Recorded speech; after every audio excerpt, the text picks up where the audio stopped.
Hello दोस्तों, आज हम कबीर की साखियों के अभ्यास प्रश्नों को करेंगे। तो पहला प्रश्न देखो, मानसरोवर से कवि का क्या आशय। तो मानसरोवर से कवि का क्या आशय। चलो देखो, दो अर्थ निकलते हैं इसके। क्या पहला अर्थ तो है एक पवित्र सरोवर, यानी एक तो सीधा अर्थ निकलता है कि एक सरोवर है, तालाब है जिसमें हंस क्रीड़ा कर रहे हैं, हंस विहार कर रहे हैं। दूसरा, उस सरोवर का मतलब दूसरा हमारे इस पवित्र मन से है, मतलब हमारा मन कैसा है, इस पवित्र मन या मानस से है। दूसरा देखो, कवि ने सच्चे प्रेमी की क्या कसौटी बताई है, यानी सच्चा कवि कैसा होना चाहिए। कवि ने सच्चे प्रेमी की ये कसौटी बताई है कि उसका मन विकारों से दूर तथा पवित्र होता है। सच्चा कवि कैसा होता है, उसका मन विकारों से दूर होता है, उसके मन में कोई प्रकार की भावनाएं नहीं होती है, मतलब कि वो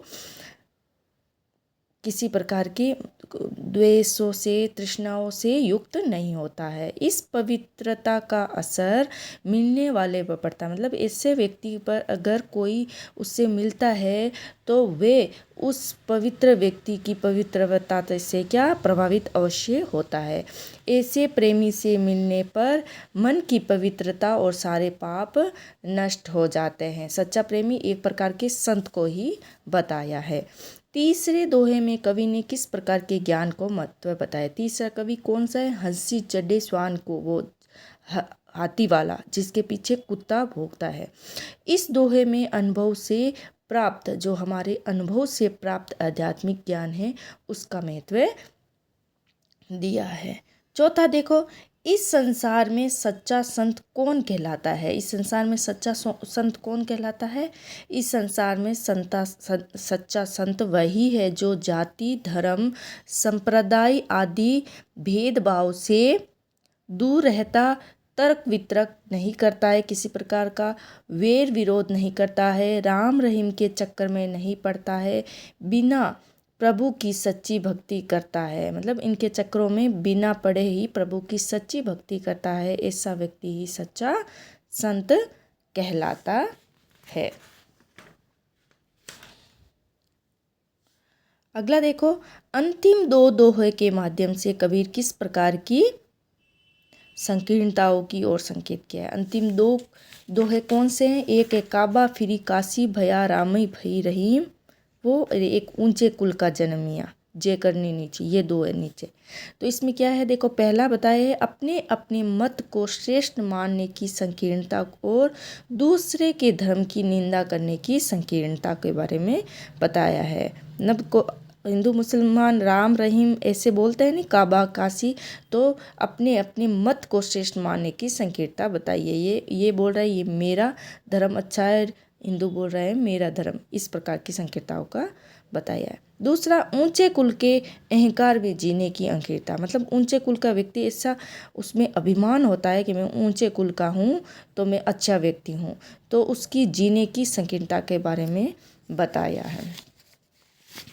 अगला प्रश्न देखो, किसी भी व्यक्ति की पहचान उसके कुल से होती है या उसके कर्मों से। तर्क सहित उत्तर दीजिए। ये तो आपको पता ही है कि कुल से कुछ लेना देना नहीं होते, उसके कर्म ही अच्छे होने चाहिए। किसी भी व्यक्ति की पहचान उसके कर्म से होते हैं, कुल से नहीं होते हैं। कोई व्यक्ति यदि ऊंचे कुल में जन्म लेकर बुरे कर्म करता है तो वे निंदनीय होता है। ऊंचे कुल मतलब जैसे रावण एक ब्राह्मण जाति का था लेकिन उसके कर्म अच्छे नहीं थे, इसलिए वे निंदनीय हुआ। निंदनीय यानी उसकी निंदा आज भी होती है, उसे गलत बताया जाता है। इसके विपरीत यदि साधारण परिवार में जन्म लेकर कोई व्यक्ति अच्छे कार्य करता है तो समाज में आदरणीय बन जाता है। जैसे सूर, कबीर, तुलसी, ये शब्द साधारण परिवार में जन्म लेकर भी अच्छे कर्मों के द्वारा उच्च पद पर प्राप्त है। और ऐसे अनेक ऋषि हुए। सूर, कबीर, तुलसी जैसे अनेक ऋषि मुनि साधारण से परिवार में जन्म लेकर अच्छे कर्मों से आदरणीय बन गए, और इसके विपरीत कंस, दुर्योधन, रावण आदि बुरे कर्मों के कारण निंदनीय हो गए। एक रेदास चमार जाति का था। रेदास, जो सुना होगा, जो अपने कटोरे में गंगा लेकर आ जाता है, तो उसके कर्म अच्छे थे, उनकी भक्ति अच्छी थी, जिनके द्वारा गंगा भी उसके कटोरे में आ गई। तो इसमें कुल मिलाकर यही बताया गया है कि कुल से कुछ नहीं लेना देना, अच्छे कर्म ही व्यक्ति के साथ चलते हैं। अगला देखो, काव्य सौंदर्य स्पष्ट करना है। हस्ती चढ़िए ज्ञान को सहज दुलीचा डारी, स्वान रूप संसार है भूकन दे झकमारी। इसमें कवि ने सशक्त चित्र उपस्थित किया है। किस प्रकार? सहज साधक मस्ती से, मतलब एक साधारण व्यक्ति हाथी पर चढ़े हुए जा रहा है और उसके पीछे कुत्ते बहुत भौंक रहे, संसार भर के कुत्ते भौंक रहे हैं और भौंक भौंक कर अपने आप ही शांत हो रहा है, उस हाथी के कोई भी प्रभाव नहीं पड़ रहा है, परंतु वे हाथी का कुछ बिगाड़ नहीं पा रहे हैं। यदि ये चित्र निंदकों पर व्यंग्य है तो साधकों के लिए प्रेरणा है। साधकों के लिए प्रेरणा कैसे? यानी कोई व्यक्ति अगर आपको कुछ भी कहे, आप सही है, तो उस कुत्ते रूपी वे लोग होते हैं, उस निंदकों के आप परवाह मत करें, मतलब उनकी काम ही निंदा करनी है। तो इसमें और क्या है? सांग रूपक अलंकार की कुशलतापूर्वक प्रयोग किया है। सांग रूपक कैसे? देखो, ज्ञान रूपी हाथी, सहज साधना रूपी दूलीचा, निंदक संसार रूपी स्वान, निंदा रूपी भोगना, ये स्वांग रूपी अलंकार है। झक मारी मुहारे का सुंदर प्रयोग किया गया। सांग रूप संसार एक सशक उपमा है। रूपक अलंकार का भी प्रयोग इसमें हुआ है। तो ये साखियों के क्वेश्चन आंसर हुए हैं। तो अब शब्द के क्वेश्चन आंसरों को देखते हैं। तो 8वां देखो, पहला या 8वां कुछ भी मानो। मनुष्य ईश्वर को कहाँ कहाँ ढूंढता फिरता है। कहाँ कहाँ ढूंढता है? मंदिर, मस्जिद, काबा, कैलाश, अलग अलग धार्मिक स्थानों पर भगवान को ढूंढता है। क्या भगवान वहाँ पर मिलेंगे? नहीं, वो अपने हृदय में ही होते हैं।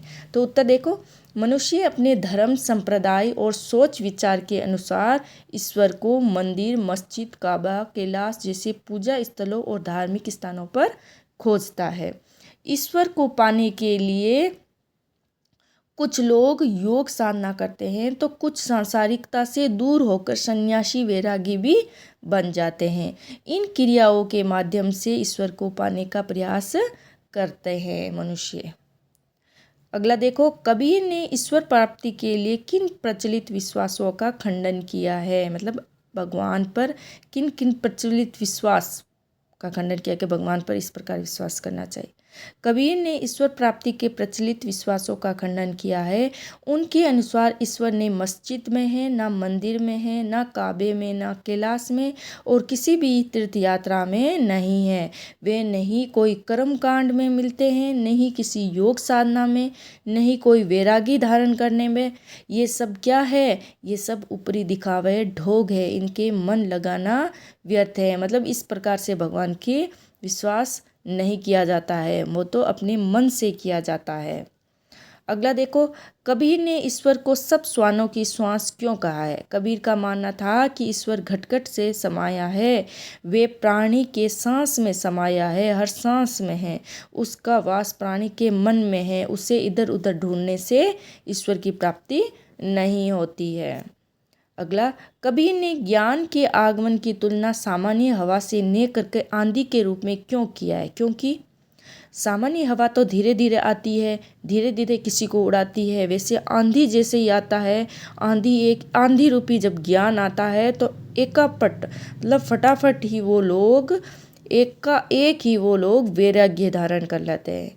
चलो देखते हैं। कबीर के अनुसार जब प्रभु का ज्ञान आवेग होता है तो उसका प्रभाव चमत्कारी होता है, उससे पूरी जीवन शैली बदल जाती है, सांसारिक बंधन पूरी तरह कट जाते हैं। ये परिवर्तन धीरे धीरे नहीं होता बल्कि एकाएक पूरे वेग से होता है, इसलिए उसकी तुलना सामान्य हवा से न कर आंधी से की जाती है।